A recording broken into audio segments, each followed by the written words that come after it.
détruire le portail du jardin. Béatrice finit par l'enfermer seule dans le salon. Résultat, il dévaste tout. Un jour où je suis rentrée chez moi, j'ai cru que j'étais cambriolée. La porte était dévastée, les 2 radiateurs décellés.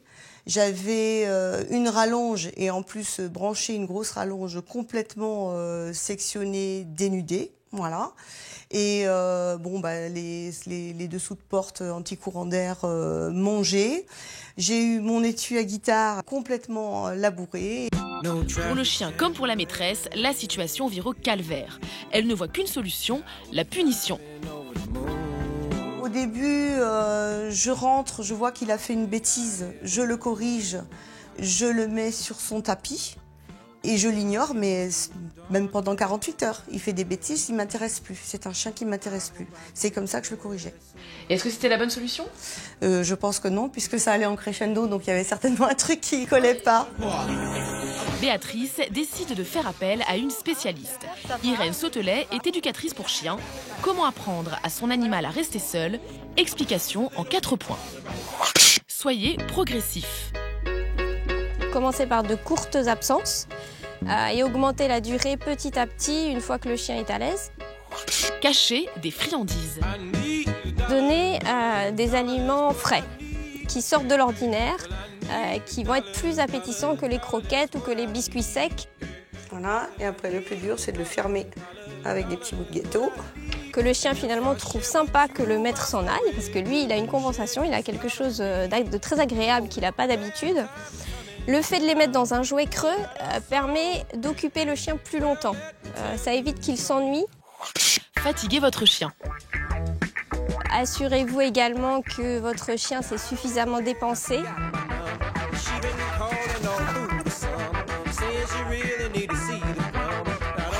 Dédramatiser le départ. Pour éviter que le chien soit anxieux, il faut partir de chez vous quand vous laissez le chien, toujours de la même façon, de façon détendue, de façon neutre, comme si vous partiez 5 minutes, quelle que soit la durée de vos absences, pour éviter d'inquiéter le chien. Grâce à toutes ces mesures, aujourd'hui, il peut rester seul, même toute une journée sans que je rentre le midi. C'est rare, mais ça arrive. Et je rentre, il n'y a pas de dégâts et on repart pour une petite soirée tranquille tous les 2. Alors, est-ce que les chiens comprennent quand on dit qu'on ne s'absente pas longtemps ? Alors, ils comprennent rien, ils comprennent pas un sens des mots qu'on prononce. Par contre, ils comprennent qu'on a un dialogue avec eux, sans comprendre les mots. Et du coup, ce dialogue, c'est un fil tendu entre l'animal et nous.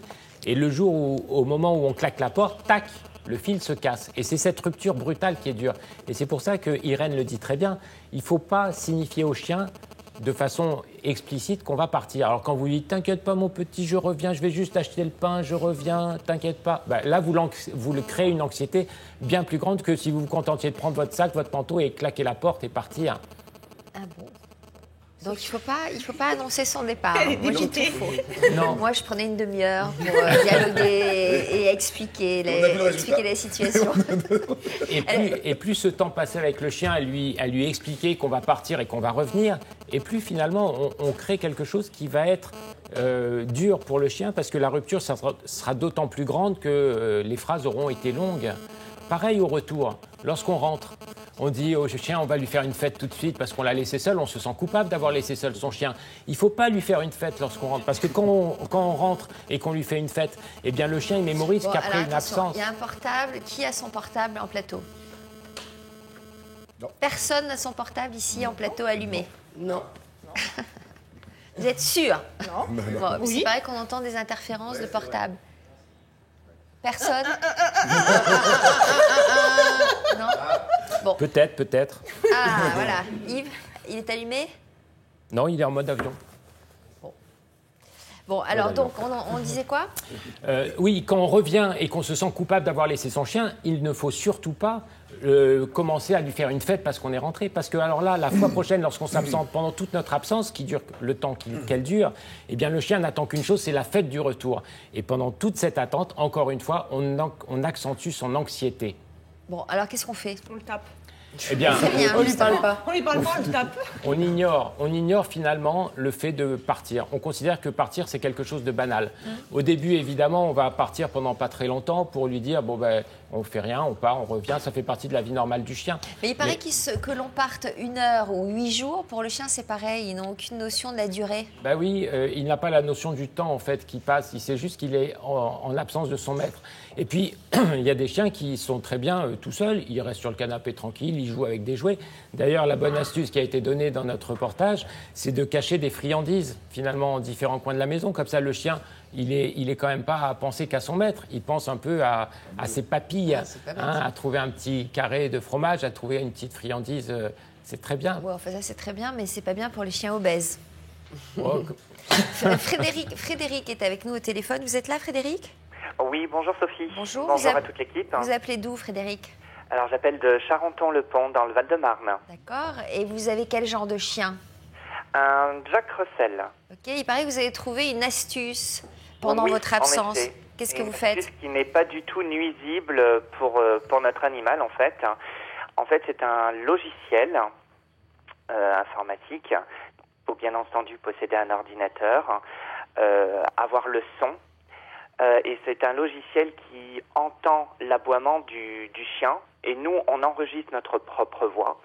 Dès que le logiciel capte les aboiements du chien, le logiciel part et la voix du propriétaire part. C'est-à-dire, par exemple, si elle aboie, moi, mon chien s'appelle Friandise, le logiciel va dire Friandise, va te coucher, Friandise, viens là. On a testé, et ça marche.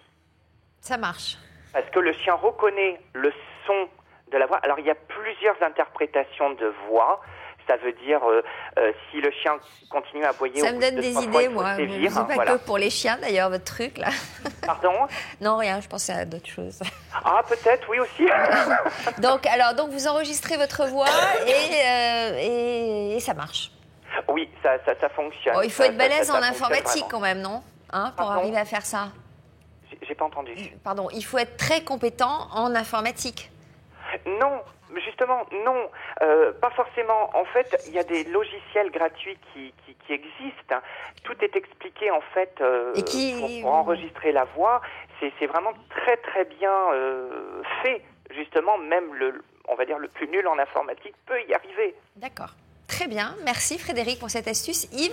La bonne idée de la chose, c'est qu'effectivement, le chien, du coup, il entend la voix de son maître et puis ça casse un peu son ennui, ça casse cette attente, ça fait une diversion et en l'absence du maître. Tous les chiens sont sujets à cette angoisse de la séparation ? Alors souvent les plus petits chiens, parce que simplement les plus petits chiens, on les trimballe partout avec nous. Oui. On connaît des petits chiens qui ont la cage thoracique déformée à force d'être sous le bras de leur maîtresse en permanence. Donc ces tout petits chiens qui sont tout le temps, évidemment, quand vous les laissez, c'est bien pire qu'un chien qui a l'habitude d'être dans un jardin, dans une maison.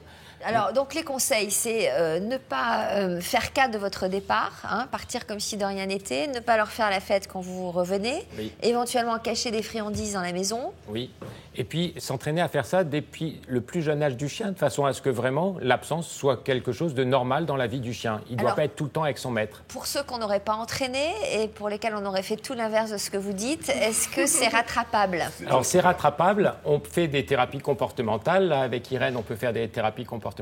Parfois, on a besoin de médicaments comme la fluoxétine, qui est un médicament qui va permettre à un vétérinaire d'aider la thérapie comportementale à se faire. C'est-à-dire c'est un médicament qui calme le chien ? Oui, qui va agir en fait au niveau de sa tête. En fait, un anxiolytique. C'est un anxiolytique, quelque chose qui va finalement aider le chien à être détendu en l'absence de son maître. Il manquerait plus que ça maintenant, que le chien prenne aussi des anxiolytiques. Voilà. Tiens, on parlera d'un nouveau sujet. Un chien, comment réagit-il par rapport à un déménagement, par exemple, ça peut aussi. C'est un bon sujet, c'est un très bon sujet parce que le chien est très. Il aime bien sa niche. Olivier, j'ai fait ma création mensuelle. Alexandre. Vous avez plein de solutions aussi surprenantes et cocasses les unes que les autres. Je n'invente rien. Catherine de Cholet nous dit il existe des prises diffusant un parfum calmant rassurant le chien. C'est en vente chez les vétérinaires. Ça, je ne connaissais pas ça. Ce n'est pas. C'est vrai, ça je vais faire juste un petit rectificatif. Ce n'est pas un parfum calmant. Ce sont des phéromones d'apaisement. Et ça marche. C'est-à-dire, ce sont des molécules qui aident le chien à se détendre. ça fonctionne, mais ça ne peut pas fonctionner seul. Ce que vous faites le plus, Parce que, comme nous dit... il existe des phéromones de différents types, d'apaisement, du désir, etc. Il y a plusieurs types de phéromones? Non, pour le chien, il n'y a pas 15 000 types de phéromones. Et là, il y a des phéromones d'apaisement pour qu'effectivement le chien se sente détendu. Mais, et pour l'homme? Et pour l'homme, vous demanderez à un médecin. Non, pas, Sophie. Évitez ce genre de questions, Sophie. Anya de Nontron, où on fait des beaux couteaux. Et ça, vous êtes très nombreux à faire ça. On lui laisse la télé allumée. Alors, je ne sais pas si ça fait grimper l'audience, mais... si vous travaillez à la télé, voilà. il a l'impression que vous êtes en présence, qu'il est en présence de son maître. On a Stan de Biscarros qui dit « Je pense qu'un fond sonore, genre France Musique ou France Culture, doit les adoucir et qui sait peut-être également les instruire. » C'est vrai que mon chien, personnellement, n'a jamais l'impression que je ne suis pas là, parce qu'il m'a sur le dos du matin au soir en allumant la télé. Encore deux petites. Denise de Salon de Provence. J'ai un berger allemand femelle.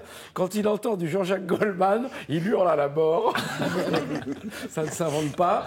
Est-ce qu'il faut lui donner une fessée avec un journal ou la main, nous demande Marie de Craponne-sur-Arzon. Alors là, joli village. Craponne-sur-Arzon, c'est à côté de Saint-Étienne.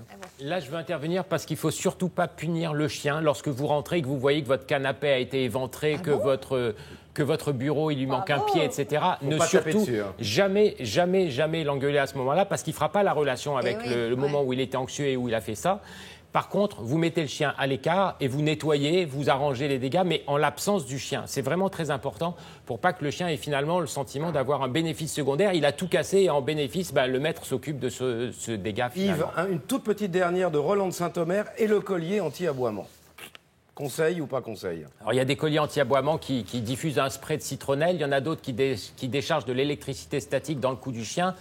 Je dirais que c'est pas l'idéal. C'est pas l'idéal parce que finalement le collier agit en l'absence du maître et ça peut accentuer parfois l'anxiété du chien. Merci. Bon. On va bosser en musique là. Allez. Un peu de travail. Alors ça, c'est une chanson. Qu'est-ce que j'aime cette chanson? Écoutez. Je voudrais travailler encore. C'est de l'anglais. Travailler encore. Forger l'acier rouge avec mes mains d'or. C'est Lavilliers? Oui, bien sûr, Bernard Lavilliers. Sublissime les mains. Avec les gypsies? Non, sans les gypsies.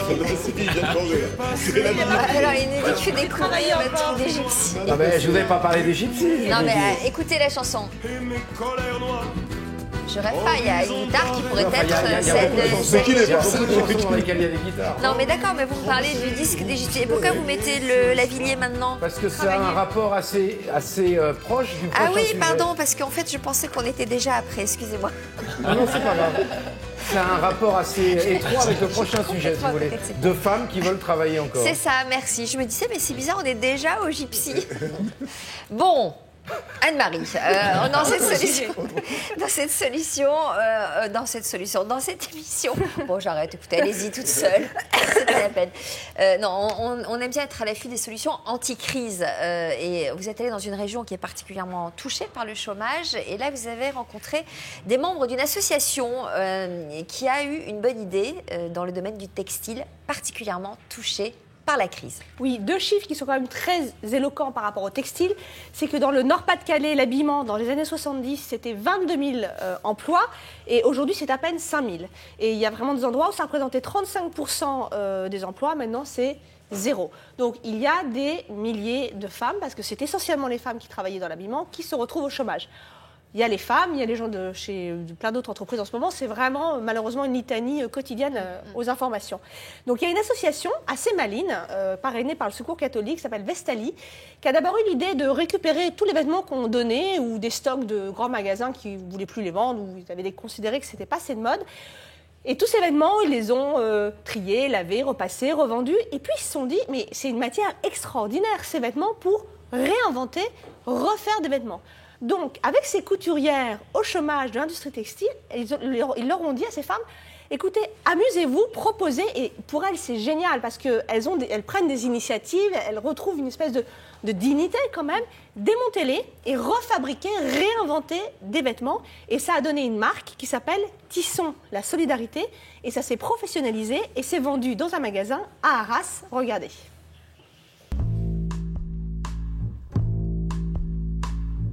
Dans la vieille ville d'Arras, une petite boutique associative propose une collection de vêtements pas comme les autres. La Griffe Tissons la Solidarité est née l'année dernière, en février 2011, d'un partenariat avec des stylistes et les couturières d'associations qui travaillent comme nous dans toute la France. Ça part de vêtements d'occasion qui sont transformés. On a une centaine de pièces à produire pour qu'on ait une mini-collection à vendre dans nos boutiques.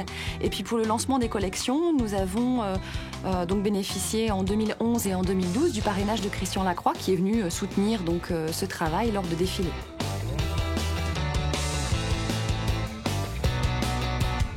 Des défilés qui ont lieu à Paris et au cours desquels les professionnels peuvent apprécier le savoir-faire de ces couturières peu ordinaires qui se renouvellent chaque année sous le regard bienveillant de Christian Lacroix. Je vous laisse regarder si vous désirez essayer, n'hésitez pas à nous accompagner. Et puis, on a aussi une création unique à prix modéré. La pièce peut varier pour les petites pièces à 10-15 € et pour les plus grosses pièces comme les manteaux jusqu'à maximum 140 €. Les collections vendues à Arras sont fabriquées à Vingles, dans un petit atelier installé en plein cœur des anciens bassins miniers. Les salariés qui sont accompagnés ici, dans le cadre de leur parcours professionnel, qu'elles soient repasseuses, retoucheuses, agents de tri, travaillent et ont le droit de suggérer des idées pour la collection suivante. Et une collection est élaborée avec des stylistes, ensuite des fiches techniques qui sont établies pour que les couturières travaillent, etc.